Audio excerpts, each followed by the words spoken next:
বন্ধুরা, কিছুদিন আগে বেলের শরবত ট্রাই করেছিলাম আমরা। তাই দেখে আম বলছে আমি তো ফলের রাজা, এবার বেলের মতো আমাকেও নিয়েও একটু শরবত বানা। তাই জন্য আমরা আমগুলোকে প্রেসার কুকারে দিয়ে দিলাম ভালো করে সেদ্ধ করার জন্য। সেদ্ধ হয়ে যাওয়ার পরে আমরা আমের খোসাগুলোকে ছাড়িয়ে নিচ্ছি।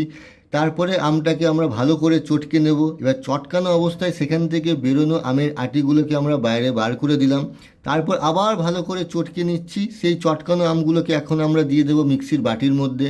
তারপর দিয়ে দেবো জল, তারপর দিয়ে দেবো চিনি। এবার মিষ্টি কম বেশি তোমাদের ব্যাপার।